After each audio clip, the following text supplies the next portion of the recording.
आजाद सिपाही ने अपना नया ऐप लॉन्च किया है। आप उसे प्ले स्टोर पर जाकर आजाद सिपाही टाइप कर उसे इंस्टॉल कर सकते हैं। नमस्कार, आजाद सिपाही के प्राइम बुलेटिन में आपका स्वागत है। मैं हूं राहुल सिंह। आज की प्राइम की प्रमुख खबर कुछ इस प्रकार है। वाम दलों ने महागठबंधन को दी खुली चुनौती, 4 सीटों पर उतारेंगे प्रत्याशी। भाजपा में टिकट के दावेदार ही कर रहे हैं प्रत्याशियों के आवेदनों पर विचार। पार्टी की चुनाव समिति की बैठक में 5 सांसद रहे शामिल। दिल्ली में महागठबंधन में नहीं बनी बात, चाईबासा नहीं छोड़ेगी कांग्रेस। झामुमो को खूंटी और जमशेदपुर में किसी एक का ऑफर, आज राहुल से हो सकती है बात। नीरज हत्याकांड के गवाह निखिलेश सिंह उर्फ गुड्डू सिंह पर झरिया में हुआ जानलेवा हमला। 1 घंटे के भीतर पुलिस ने हमलावर टीपू को धर दबोचा। अग्रवाल भाइयों के मर्डर केस में आरोपी लोकेश के एक बॉडीगार्ड का खुलासा। लोकेश ने भी चलाई थी गोली, सबूत जलाकर खाक किए। आज की प्रमुख हेडलाइंस। जमानत टली, अब रिम्स में ही मनेगी लालू की होली। बाबूलाल ने कोडरमा से लड़ने का कर दिया है ऐलान। अब सुनते हैं खबर विस्तार से। वाम दलों ने झारखंड की 4 सीटों पर चुनाव लड़ने की घोषणा कर दी है। राजधानी में शुक्रवार को हुई बैठक में 5 सीटों पर चर्चा हुई, जिसमें से 4 के प्रत्याशियों के नामों की घोषणा भी कर दी गई है। वाम दलों की इस संयुक्त बैठक में भाकपा माले, सीपीआईएम, सीपीआई, मार्क्सिस्ट पार्टी के नेता मौजूद थे। बैठक में यह तय हुआ कि सभी वाम दल एकजुट होकर लोकसभा चुनाव लड़ेंगे। भाकपा माले के जनार्दन प्रसाद, सीपीआई के भुवनेश्वर मेहता ने पत्रकारों को बताया कि 5वीं सीट के रूप में पलामू पर विचार किया जा रहा है। फिलहाल 4 सीटों में हजारीबाग, कोडरमा, राजमहल और धनबाद शामिल है। हजारीबाग से भुवनेश्वर मेहता, धनबाद से आनंद महतो, राजमहल से गोपी सोरेन और कोडरमा से राजकुमार यादव का नाम प्रत्याशी के रूप में तय किया गया है। वाम दलों की बैठक हो रही है, क्या निर्णय लिया गया है? देखिए, वाम दलों की कई बैठक हुई है, आज भी बैठक हो रही है। पहला हम लोग का निर्णय ये है कि भारतीय जनता पार्टी को शिकस्त देना चाहिए, उससे हराना चाहिए। और हम लोगों की कुछ वाम दल का एक मत है कि हम लोग को भाजपा को हराने के लिए हर तरह के कदम उठाना चाहिए। दूसरी बात, हम लोगों ने तय किया है कि वाम दल एक दूसरे दल के खिलाफ में कोई भी विवाद नहीं देगा। हम लोग आपस में लाल झंडा के लोग नहीं टकराएंगे। तीसरी बात हम लोगों ने तय किया, हम लोगों ने है कि जो महागठबंधन बना है उसको लेफ्ट को भी अपने विश्वास में लेना चाहिए, वाम दलों को भी विश्वास में लेना चाहिए। क्योंकि वाम दल अलग लड़ेगा, वो दूसरे तो अलग लड़ेंगे, तो वोटों का बंटवारा होगा और इससे बीजेपी को फायदा होगा। अब नजर डालते हैं आज की दूसरी प्रमुख खबर पर। प्रदेश भाजपा में टिकट के दावेदार ही प्रत्याशियों के आवेदनों पर विचार कर रहे हैं। इसकी खास चर्चा हो रही है। शुक्रवार को प्रदेश कार्यालय में भाजपा चुनाव समिति की बैठक हुई। इसमें प्रत्याशियों के नामों पर विचार किया गया। बैठक में मुख्य रूप से मुख्यमंत्री रघुवर दास, धर्मपाल सिंह, लक्ष्मण गिलुआ, सुदर्शन भगत, जयंत सिन्हा, रविंद्र राय, सुनील सिंह और दीपक प्रकाश शामिल थे। इनमें से 5 सांसद थे जो स्वयं प्रत्याशी के दावेदार भी हैं। बैठक में प्रत्याशी के लिए आए आवेदनों पर विचार किया गया। इसके बाद प्रत्येक लोकसभा सीट के लिए 3-3 नामों का पैनल तैयार किया गया। नामों की अनुशंसा केंद्रीय आलाकमान को भेज दिया गया है। अब शनिवार 16 मार्च को भाजपा की केंद्रीय संसदीय बोर्ड की बैठक में प्रत्याशियों के नामों पर अंतिम निर्णय लिया जाएगा। अब नजर डालते हैं आज की तीसरी प्रमुख खबर पर। झारखंड में महागठबंधन पर अभी भी सस्पेंस कायम है। दिल्ली में कांग्रेस प्रभारी आरपीएन सिंह और झामुमो के कार्यकारी अध्यक्ष हेमंत सोरेन के बीच चली मैराथन बैठक के बाद भी महागठबंधन में सीटों के बंटवारे पर बात नहीं बन पाई है।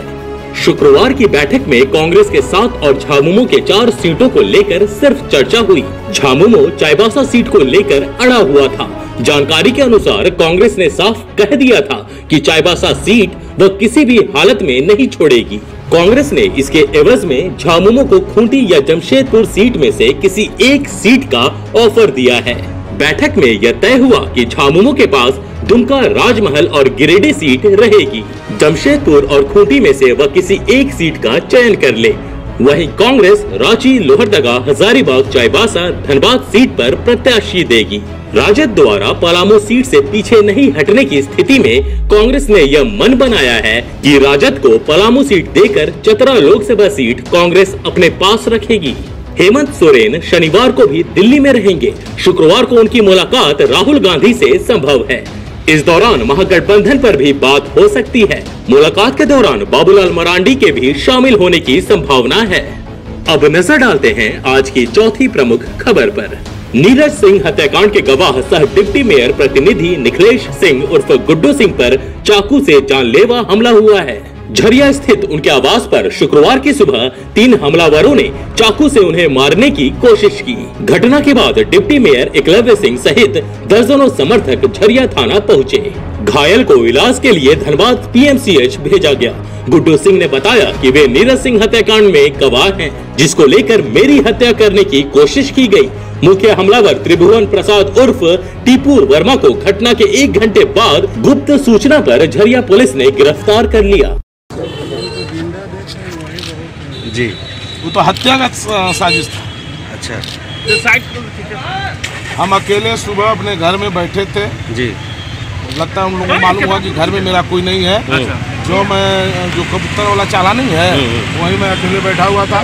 तभी लोग 3-4 लोग घुसे, जो मेरे नजदीक आया, बोला ज्यादा गवाही देते हो। निकाला तो हम तो भक हो गए। क्या निकाला? ऑफिस में? हाँ, पिस्टल क्या निकाला? अब 3 के पास क्या था, जो मेरे पास वार हुआ, पिस्टल था, चाकू था। अच्छा ठीक है। हाँ अच्छा ठीक है। किसी तरह वहाँ का जनता जुट के जान बचाई मेरी। अब नजर डालते हैं आज की 5वीं प्रमुख खबर पर। रांची पुलिस ने डबल मर्डर मामले में बड़ा खुलासा किया है।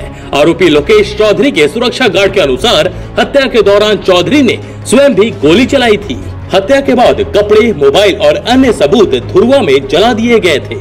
यह जानकारी SSP अनीश गुप्ता ने शुक्रवार को पत्रकारों को दी। बता दें कि अशोकनगर रोड नंबर 1 स्थित साधना न्यूज के कार्यालय में 6 मार्च की शाम हुए हेमंत और महेंद्र अग्रवाल हत्याकांड में रांची पुलिस ने मुख्य आरोपी लोकेश चौधरी के एक बॉडीगार्ड सुनील कुमार को बोकारो से गिरफ्तार किया है।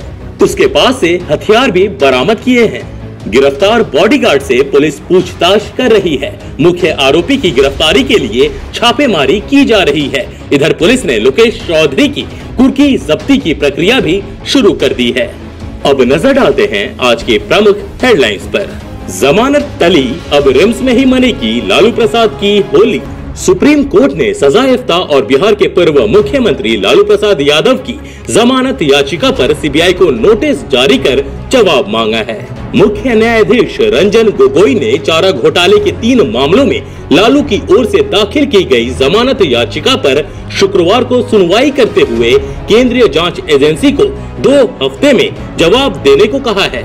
अब इस मामले की सुनवाई अप्रैल के पहले हफ्ते में होगी। लालू प्रसाद यादव ने इन मामलों में झारखंड हाईकोर्ट द्वारा जमानत खारिज किए जाने को चुनौती दी है। इससे स्पष्ट हो गया है कि लालू प्रसाद की होली अब रिम्स में ही मनेगी। इधर चिकित्सकों ने लालू प्रसाद की सेहत को लेकर भी चिंता जताई है। उन्होंने कहा है कि उनकी किडनी 50% ही काम कर रही है। बाबूलाल मरांडी ने कोडरमा से लड़ने का कर दिया है ऐलान। पूर्व CM एवं झारखंड विकास मोर्चा के केंद्रीय अध्यक्ष बाबूलाल मरांडी ने ऐलान कर दिया है कि वह कोडरमा लोकसभा क्षेत्र से चुनाव लड़ेंगे। उन्होंने गिरिडीह में आयोजित एक सभा में लोगों से उन्हें समर्थन देने की अपील की। बाबूलाल मरांडी झारखंड विकास युवा मोर्चा की ओर से आयोजित पदयात्रा में गिरिडीह कोडरमा के दौरे पर हैं। उन्होंने कहा है कि उन्हें मौका दे, वह लोगों की उम्मीद पर खरा उतरेंगे।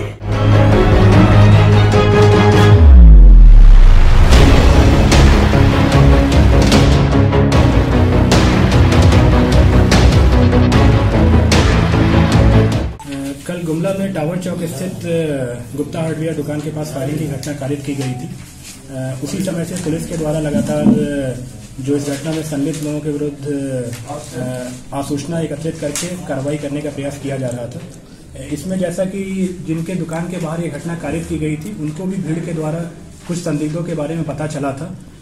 उनके द्वारा ये बताया गया था कि जो पॉसिबल इसमें सस्पेक्ट हो सकते हैं, उसमें एक रवि उर्फ मॉडल है, दूसरा बउआ है।